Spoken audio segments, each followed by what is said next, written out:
Viewer discretion is advised.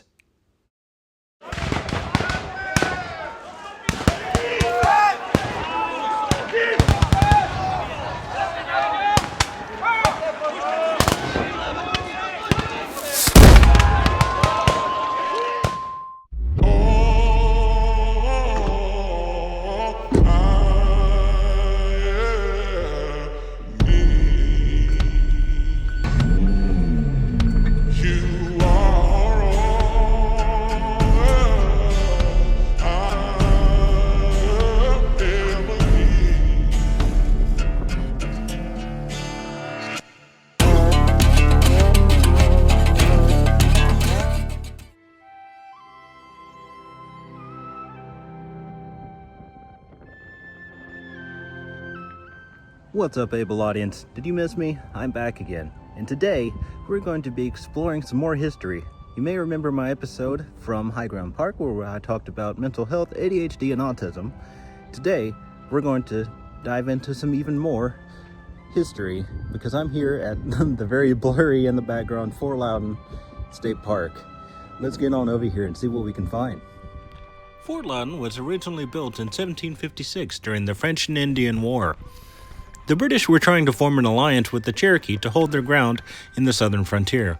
For a while it worked, until trust broke down, and the fort was eventually abandoned and destroyed, just a few years later in 1760.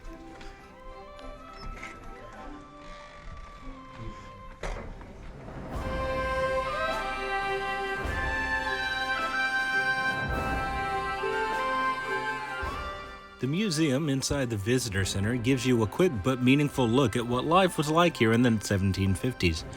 You'll see original artifacts, replicas of tools and weapons, and even some of the items they uncovered during archaeological digs back in the 1930s and 70s. It's a small space, but it lays out the foundation for everything you're about to see outside, and if you close your eyes you can almost picture it. Here's what it might have sounded like outside the armory during an active battle.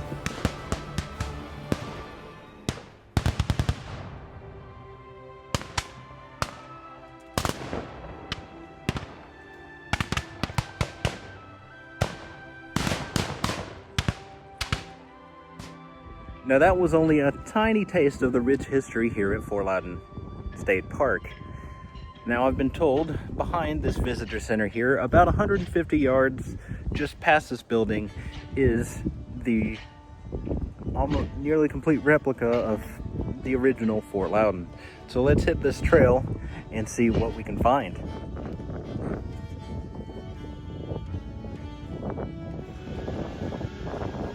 So we have had some heavy winds, so that's what I'm guessing is what took down this massive tree behind me. But here we have the entrance, or as it says here, the Stanley's Port is a small protected doorway in the wall of the fortification. I'll explain the rest in the narration.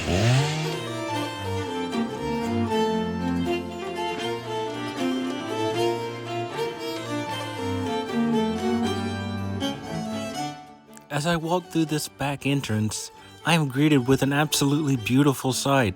From cottages to barracks to chow halls, this replica is absolutely stunning in person. I highly recommend you check out Fort Loudoun. Well, immediately as I step in here, it's a lot more than I anticipated. Please pardon ye old chainsaw outside of there, but let it be known that's not how this fort was built. They did not have chainsaws in colonial times, but look at all these little garrisons, houses.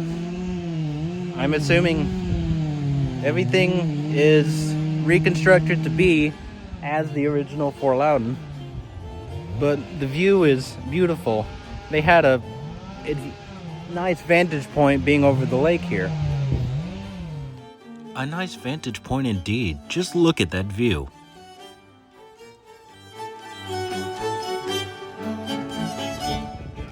Now, one thing I want you to bear in mind, that at one point in history, this place was bustling with Redcoat soldiers. From this common area down called this way, they had a vantage point being on this island, and having direct access to the Tennessee River for transportation and supplies.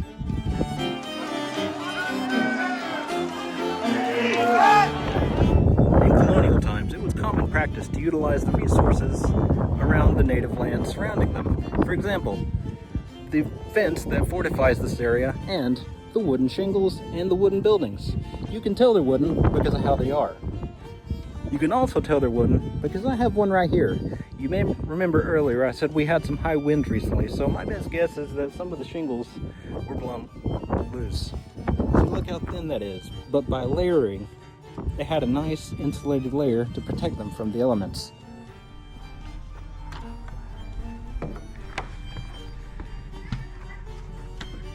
Now let's take a look inside of one of these barracks. As you can see, we've got bunk beds. Very cabin-esque, given the wooden construction above and below. Like I said, they utilized the available resources. But the beds, it was common that they had woven fabric and it was stuffed with substrate such as hay. Once you're inside the walls of Fort Loudoun, it's easier to imagine what daily life might have looked like for the roughly 200 British soldiers who were stationed here. This wasn't just any military post, it was a fully functioning frontier outpost. The fort was constructed using local timber with walls roughly 12 to 15 feet high. It included barracks, officers' quarters, and a blacksmith shop, powder magazine, and right here, this building, what would have been known as the storehouse.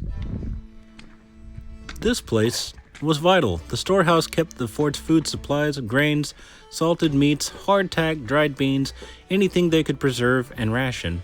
In frontier conditions, resupply was unreliable at best and survival depended heavily on what was kept in here.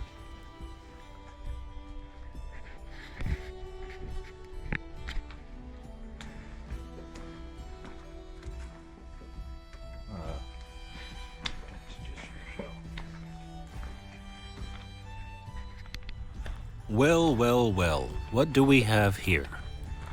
Much like many houses and structures in colonial times, there was a centralized water system. So this well was dug deep enough to tap into the groundwater.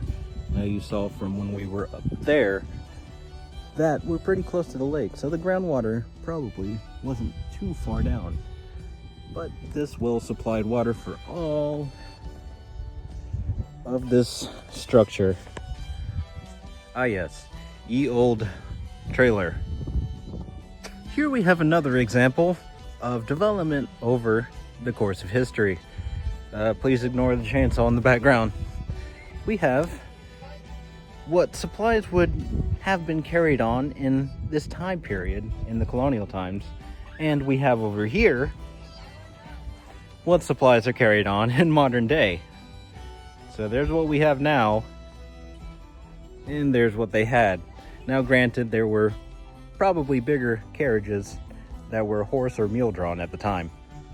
Here we have the blacksmith's forge, a cornerstone of any fort in the 18th century. This is where tools were forged, weapons repaired, and essential hardware crafted to keep the fort running smoothly. Right next door is an intriguing structure. At first glance, it resembles the barracks with its bunk beds, but the layout tells a different story. This was likely, and please don't quote me, the artificers' quarters. Artificers were the fort's skilled craftsmen, working closely with the blacksmith to maintain and repair equipment. Their quarters being adjacent to the forge at least makes sense to me, ensuring they were always on hand to tackle any urgent tasks. Don't come at me, Tennessee Historic Society, if I got that wrong. Either way, it looks somewhat cozy, at least in an 18th century way.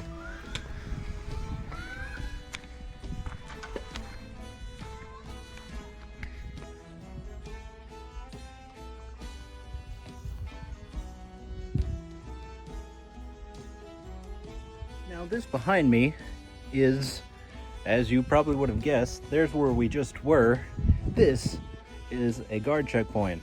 It's giving the "Halt, who goeth there?" If you visit here, you're going to notice throughout the walls there's these little holes. All these little holes are for, you guessed it, to stick the muskets through and to be able to defend the fort in the event of an attack. Originally, Fort Loudoun sat on a bluff, giving it a commanding view of the river below. Any movement, whether by canoe or on foot, could be seen well before it ever reached the walls. Think of it like early tower defense, before it was cool. Like StarCraft or Plants vs. Zombies. But without the future stuff, plants or zombies. So I did make it up these really steep ladder stairs. I basically have to handle it like a ladder and crawl. And it's going to have to be the same way going down. But it's worth it, because look what we have here. It's a cannon. And there's another hole over there, but this is the corner that overlooks the lake. I actually, if I'm not mistaken, that other side does too, but I think this one has the more scenic view, so it was definitely worth the climb up here. I don't want to complain as much in my videos, but I just want to get the point across, just for my muscular dystrophy, that not only are my muscles weakened, I do carry additional weight on my back. It's about 15-ish pounds extra on me right now. To the average person, that's not a lot, but so just keep in mind there is extra weight on me when I do these videos. But let's check out this cannon and this amazing view. As I get up here, I'm kind of kneeling because I climbed up here.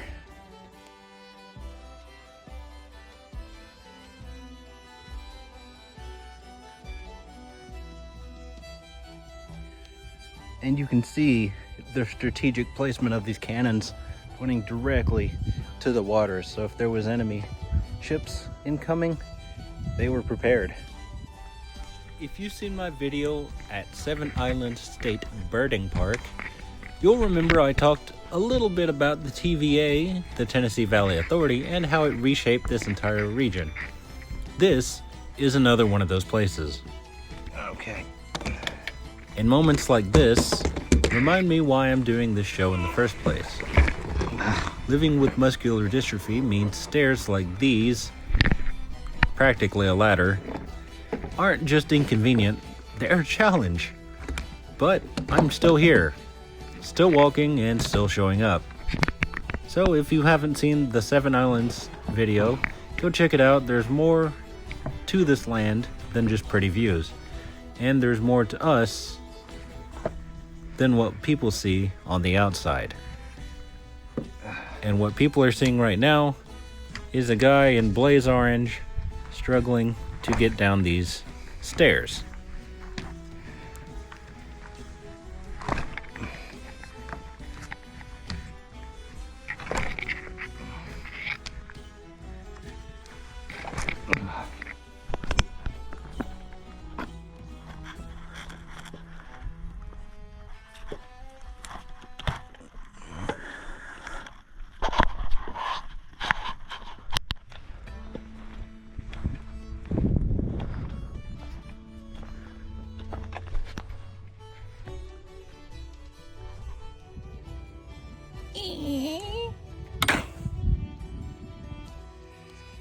Oh, I wish I got that part on camera. This guy just scared the crap out of me.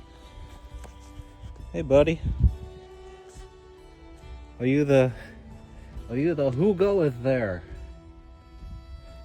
I believe he is. You're looking a little flat there, fella. Good morrow, good traveller.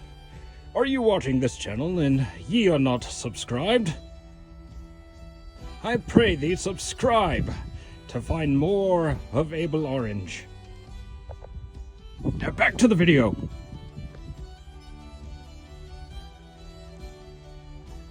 There appears to be some sort of trench dug out. I don't know if you guys can see that. Right behind me here. See how the land kind of slopes away? So that must have been part of the defensive. So here's what it looks like from the, I guess, main entrance, because I assume they would have docked here and gone in this way, not the way we came in. We technically came in at the back, I think. Don't quote me on that.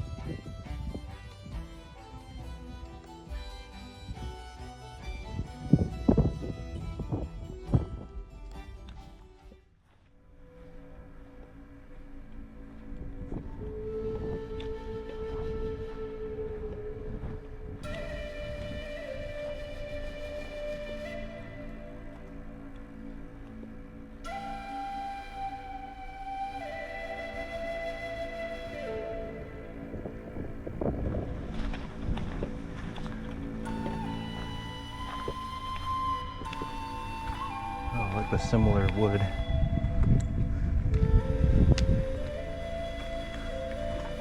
Oh, cool.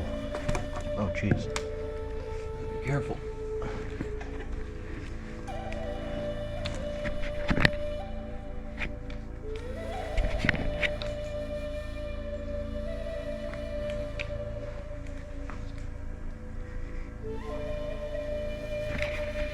Now this is, I assume, a replica building of what would have been displayed at the Tuskegee, the town of Tuskegee, that is now covered by the lake. Sorry. But here, notice all the bamboo reeds making up the roof. There's vents on either side. And I'm actually sitting on, I don't know if this is a bed or a bench. It might be a bed. But despite being constructed out of nothing but wood and bamboo reed, it's actually quite comfortable to sit on. I hope it's okay to sit on this, but I'm here now. But look at the fire pit in the middle. Just stuff like this is so fascinating to me. And for a reconstructed version of what would have been a tribal building, the acoustics in here are pretty cool. For real though, I could seriously take a nap in here. Like, it is very cozy. Which is strange in contrast to the barracks. I find the native building more cozy than the barracks. Maybe it's the stucco constructed walls. I don't know. But it does have a very short entrance, perfect for a kid, but I definitely had to duck coming in here. Here's what I meant by a shorter entranceway. I'm standing relatively straight, and I am 5'7", so here is where the bamboo roof comes. My head is just about touching the ceiling here, and of course there's this log, so you have to really duck under to get out of it if I don't hang my backpack on anything. Yeah, that's an interesting little building. I'll give you another look of the outside. Look at that stucco, and they've used, similar to the colonial houses, that's tree bark that they've used to construct like large sheets similar to a tin roof, rather than the multitude of shingles used in the colonial housing. So I find that interesting. Let's keep exploring. So all in all, I had a bit more fun than I expected to today. Although it's not my usual trail content, there are some nature trails here at Fort Loudoun State Park. I highly encourage you to check out what I couldn't show you, or rather didn't show you on camera. If you want to see more content like this and more of my trail content, there are some more exciting trails coming up here in the near future. So please don't forget to leave a like, comment down below, and subscribe. And if you want to get notified when I post new content, please hit that bell and join the Able Army so you can get notified whenever new content is posted, whether it's a short or a longer video like this. As always, my name's William, and this has been AbleOrange. I hope to see you guys in the next video. Fire riff!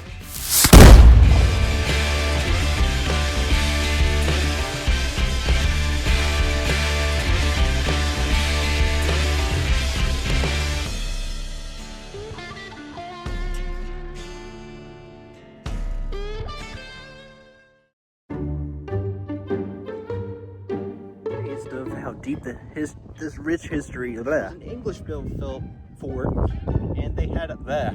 Take two. In colonial times, it was common to utilize the resources. Fudge.